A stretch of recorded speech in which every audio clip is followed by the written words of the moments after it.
"Hey, Rod, are you upset that you didn't get to catch a ball in this game?"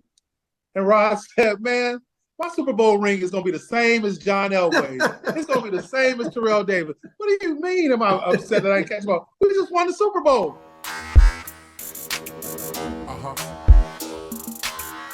Welcome to the Nick Ferguson Show. And man, another great guest, two-time Super Bowl champ. I mean, I wish I could say one time, but I can't. But two-time Super Bowl champ Byron Chamberlain joins the program. What's good, my dude? What's good, Nick, my former neighbor? I miss you, my brother. Yeah, man, I definitely miss you. I mean, we live right down the street from one another in California once upon a time. It was good to have you in the neighborhood. And it's good to see you back in Denver. And I follow you and I follow what you're doing. And you're doing some incredible things in the Mile High City. So keep it up, brother. Well, I appreciate it. So I got to start off with the big news of the day. Obviously, the Broncos have been looking for a defensive coordinator. Matt Patricia was here. Rex Ryan was here. But they decided on a familiar face to you and Denver Broncos fan and Vance Joseph. So when you first heard the news, what's the first thing that came to mind? I was excited. I was excited to have Vance Joseph back in the Mile High City, a guy with Colorado connections. Of course, he played at the University of Colorado in Boulder. And, he's had a lot of success since he's left Denver when he had his opportunity as a head coach. But he's gone and really honed his craft and had a lot of success around the league. And so it's good to have him back in Denver. I look forward to him working with that defense, which is already a solid defense, but I think they will fit well in the scheme that he brings to the Broncos. Now, obviously, there are those in the local media and fans. I mean, they have their opinion as far as what they think of this move by Sean Payton and Denver Broncos bringing Vance back. And some of the things that I've heard was, why bring a guy back when he's been the head coach and he hadn't really won a lot of games as a head coach? When you think about that, what comes to your mind? Are you in agreement with them? Well, they're not bringing him back to be the head coach. If that was the case, then, but he's had a lot of success since he left as a defensive coordinator in this league. He's one of the hottest names out there. I think it makes sense for the Broncos to bring Vance in as a defensive coordinator. And you and I know some guys are built to be head coaches. And I'm not saying Vance is not, but some guys flourish as coordinators. And I've seen it on the offensive side of the ball. And I've seen guys get chances to be head coaches. And you're like, man, if you just stay a coordinator, this is your sweet spot. Now let's kind of turn and pivot and go to the offensive side of the ball that you know well. You played for Coach Shanahan. You guys did some amazing things offensively, but now another Eastern Illinois guy is running the Broncos offense, and Sean Payton. What can Broncos country expect from Sean Payton and his offense this year? Well, Sean Payton is a guy that we've seen have a long track record in New Orleans with the Drew Brees. We've seen him have incredible offenses as far as putting up points, which is something we desperately need to see in Denver this year. We've seen him work with superstar quarterbacks. I mentioned with Drew Brees and bringing the best out of him. And so hopefully him and Russell can quickly get on the same page and have Russell performing like the Russell that we've grown to love as a football fan in this league. Obviously, last year was not it for Russell, but hopefully he can bounce back and show a lot of his critics that he's still that type of player. And I believe that Sean Payton is the guy to bring that out of him. As a guy that two-time Super Bowl winning champion with the Denver Broncos and playing that tight end position, man, they're not like tight ends of old. They look like big wide receivers, and the Broncos have one, and Greg Dulcich out of UCLA. When you watch him on tape, what are some of the things that jump off the page for you? Well, Dulcich, he reminds me a lot of myself. He's a guy that can, you don't necessarily have to put him in line because that wasn't me, but he's a guy that can stretch the middle of the field. He's a guy that can work in the middle of the field, catch the ball and do something with it once he gets it, yards after catch. And I think that's one of the huge things that's been missing from our offense these past few years, that threat in the middle of the field with the tight end position. You know, I'm still a big Albert O fan of University of Missouri. His progress hasn't been as I thought it would be, as quickly as I thought it would be, but I believe we need someone in that middle of the field that could stretch it, a la myself or Shannon Sharp, who was one of the greatest to ever do it. It just gives you so many more options as an offense. So let's stay right there for a second. You mentioned the Mizzou connection between you and Albert Okwuegbunam, and you're right.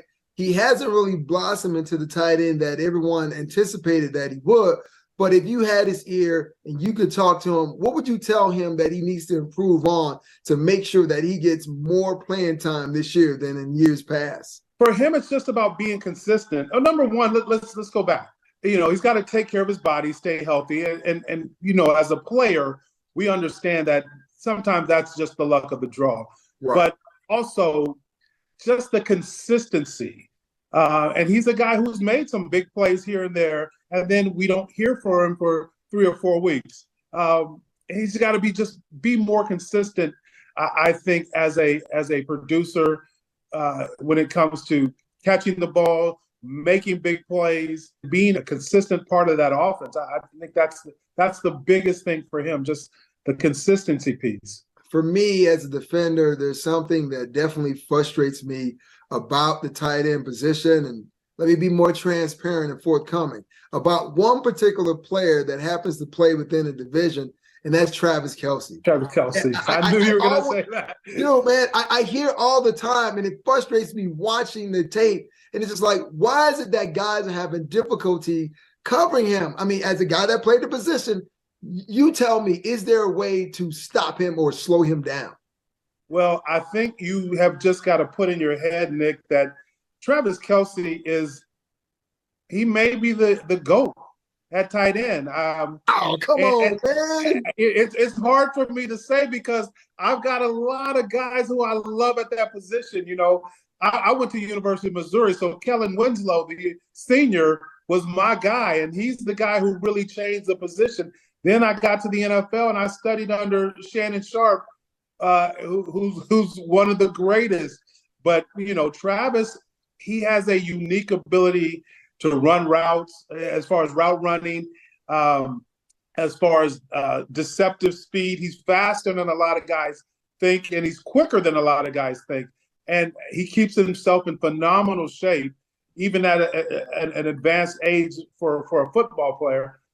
And, man, he's just, to me, he's put himself in that conversation of number one or number two greatest tight ends of all time. Well, see, I don't know if our former teammate Shannon Sharp is going to take your comments to heart, but I'm sure he's going to have to say something about it. Let me interrupt you, Nick, because Shannon has even acknowledged it. Shannon has even acknowledged that you got to think about Kelce as you know, as the GOAT, and he's got the numbers to prove it. He's now won his second Super Bowl, and he put that on that feather in his cap. And man, just the way he plays the position, as the position has transformed to what it is now, there's nobody out there that's doing what he's doing. So I'm a big Travis Kelce fan, and it's hard for me to say anything good about the Chiefs because you know me, I bleed blue and orange. And so it's hard for me to say anything good about anybody in red, but man, I love his game. I love the energy he brings. And, you know, I was watching that AFC Championship game when they got a bunch of their receivers hurt, and I'm like, well, why don't this team just double Kelce, make all these other guys build? And they tried that. He's still getting open. He's still getting down the field. He's still getting first downs. He's still moving the chains. So he's just an incredible player, man. I love everything about him. Listen, I know real recognize real, but I'm right with you, man. He's a very talented guy, but I just find it hard to just root for him because I mean, he wears a Kansas City uniform, man. It's hard for me to do it, man. But Yeah. hey, listen, man, I definitely respect his game and respect his hustle. There's another guy that I got a chance to know, but you have known him for so many years, and that's Terrell Davis. And I want to go back to when you guys were rookies together, because it's always a frustrating time and scary at the same time when cut day comes down. What was it like for you two when you guys were playing for the Broncos and cut day was right on the corner? It's funny, Nick. We talked about this briefly the other day. You know, everybody, when you say the name Terrell Davis or TD in Denver or even in the NFL, they have this image of Terrell Davis, the Hall of Famer, the guy who put the Broncos on his back to win Super Bowl 32, 2,000 yards, and basically did that in 14 games. But no one really remembers the sixth round, 196 pick of the draft, Terrell Davis, which I do because he was my roommate. And just going through that process, him being a sixth rounder, I'm being a seventh rounder. I remember Shannon Sharp told us one day, hey, they cut sixth and seventh rounders every day. And that really opened up our eyes to like, wow, are we going to have a chance to make it? Sitting there on cut day, and like I said, we were roommates, but they put us in separate rooms for cut day because no one wants to sit there while your roommate gets cut, and just the whole day, just wondering if we're going to make it. And I'm picking up my phone, calling him every 15 minutes. Hey man, are you still here? Yeah, I'm still here. You still here? Yeah, we're still here.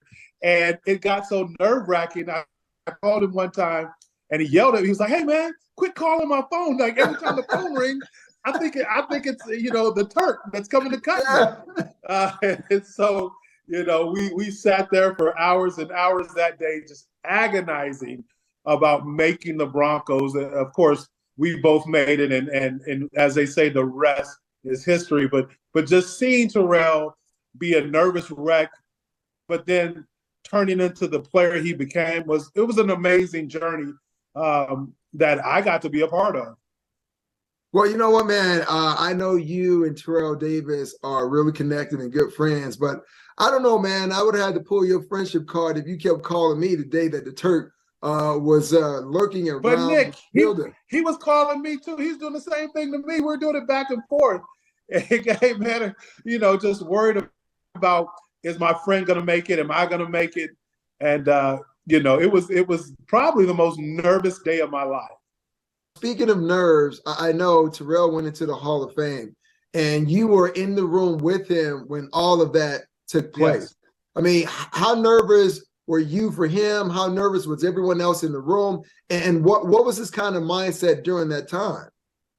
We all knew he was a Hall of Famer, and we had been through that process a few times where he had got to be a finalist and he didn't get the knock. And so we're sitting, myself and Neil Schwartz, both who's our agent. We have share the same agent, Terrell's family.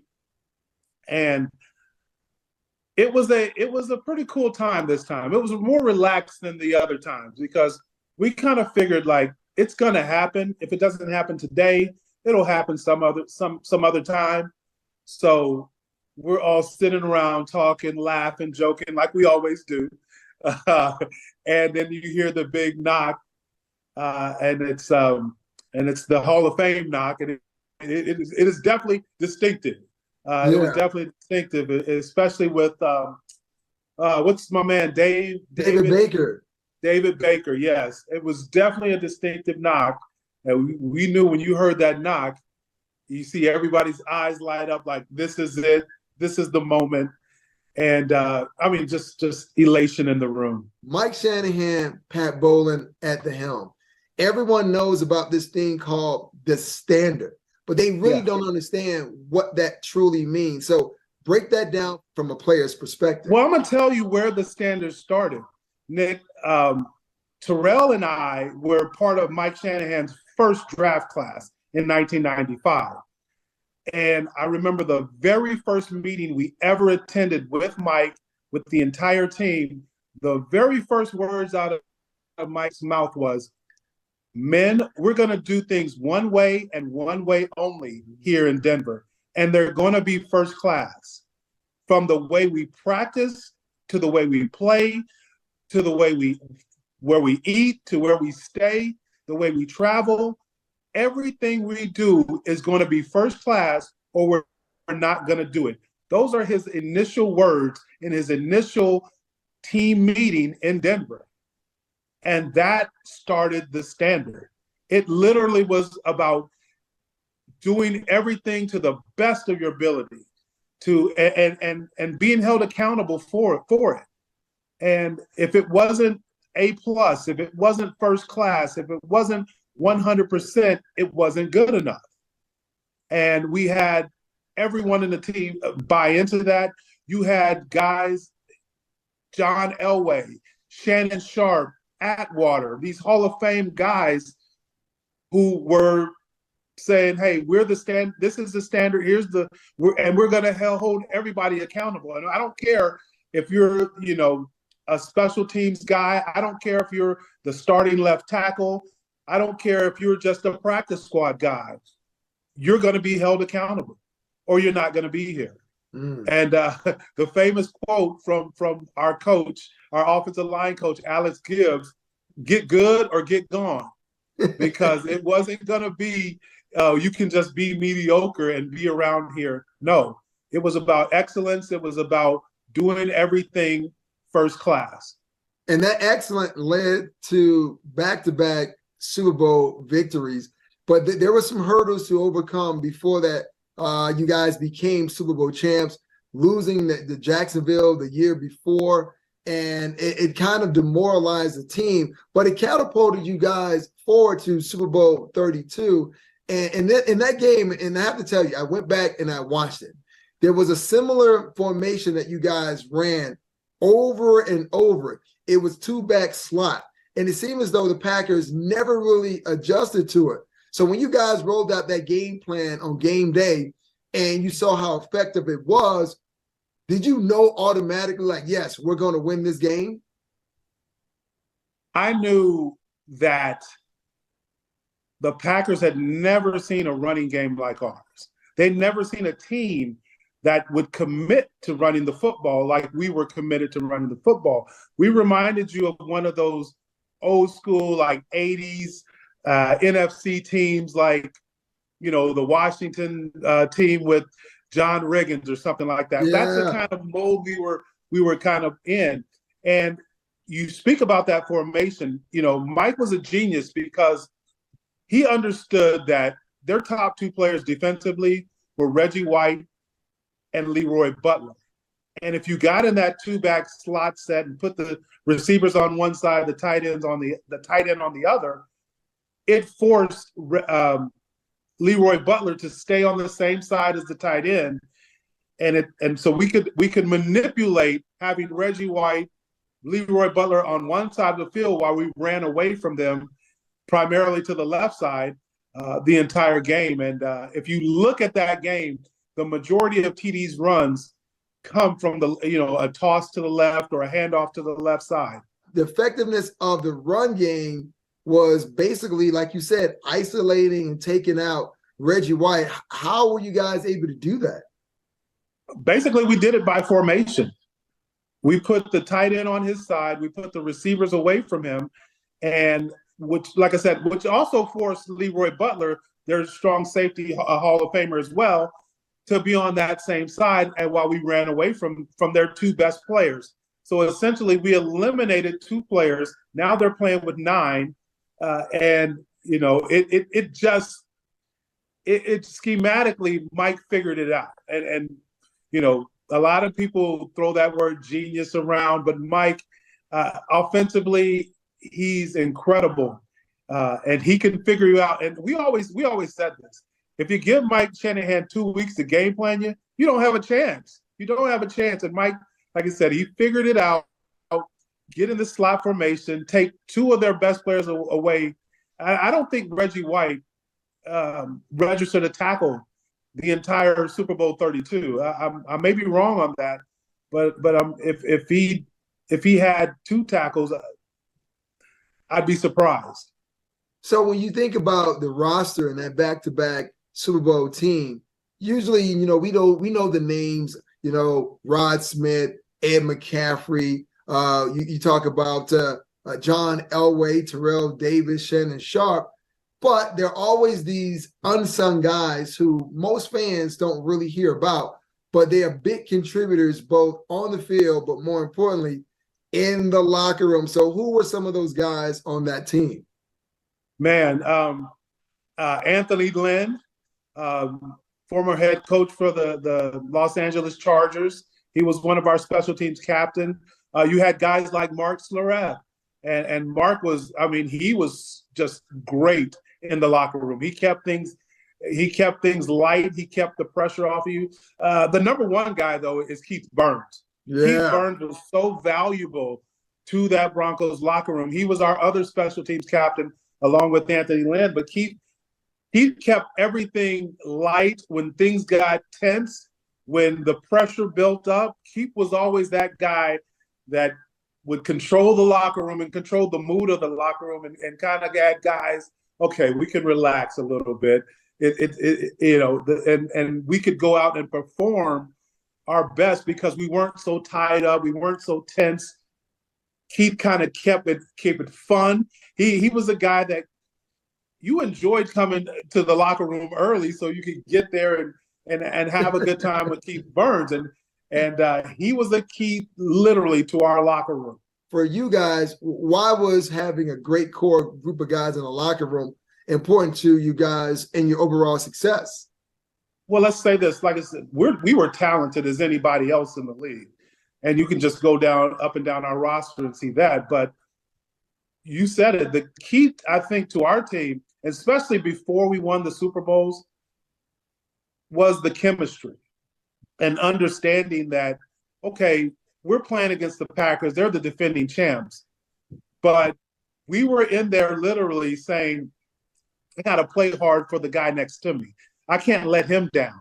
I'm sitting on the line, and I can't let Tony Jones down, or I can't let Brian Habib down. I got to get my block, and they got to get their block.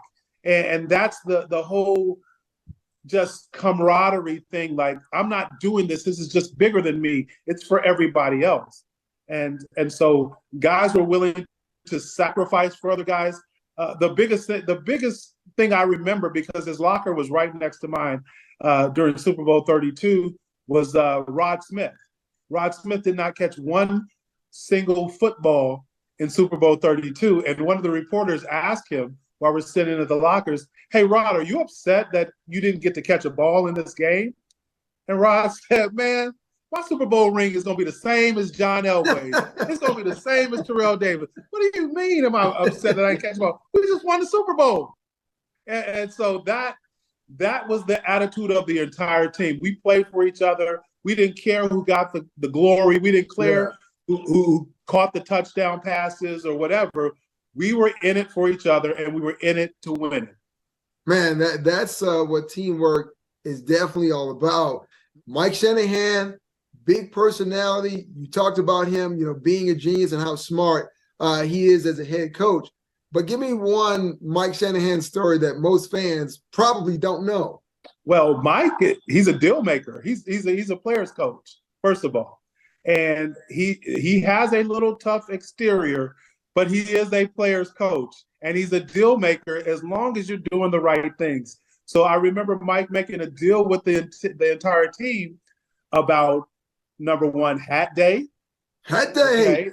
Hat day was a deal where if we won on Sunday, then we didn't have to wear helmets on Friday. It was a little thing, but it was the thing that meant a lot to the players. And so Mike made that deal with us. Hey, you guys win. You don't have to wear hats you don't have to wear helmets on Friday.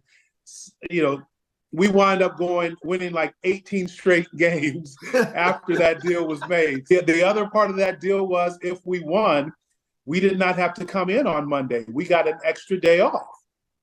And guys love having days off. So you would get guys that we'd win on Sunday, and they'd be on a flight Sunday night to Vegas. or to LA or somewhere. And with that extra day, I mean, it literally allowed you to relax and get away from the game. And as long as you came back and you were focused, which we were. So Yeah. Mike, the deal maker, but he was making deals that would benefit the team. And we were making deals that would, give us a little extra time off, or just even taking that helmet off your head on Friday practice. It was a big deal. It was a big motivating factor. And let me say this about the hat day, okay? It became a rallying cry. It became a motivational thing. When we were in games, we might not have been performing as well as we needed to be. Maybe we were behind. Guys would be on the sideline or even in the huddle during timeout. Hey, guys, you are messing up hat day. Do you understand you're messing up hat day? We had a saying, keep hat day alive. Keep it alive. This happened in the huddle, in games when we weren't performing, as a motivational thing for guys to perform, just to take that helmet off on Friday. And it carried over to when you came to the Broncos. Yeah. And it carried on for Mike's entire time there. And it was, like I said, it became a rallying cry in game. I remember being in the huddle and guys like yelling at each other, guys, we're going to lose hat day. We're not talking about losing the game. We're talking about losing hat day. So it was a thing that galvanized our team. Like I said, it became a rallying cry for our team. Well, I know, once again, Mike Shanahan and Sean Payton know each other well. Hopefully they have a conversation while he's here. I know Sean Payton has gone down to grab a steak at Shanahan's Steakhouse. So hopefully they have that conversation, and maybe they can bring back Hat Day to kind of fire these guys up. There it is for the great Byron Chamberlain, two-time Super Bowl winning champion. Yeah.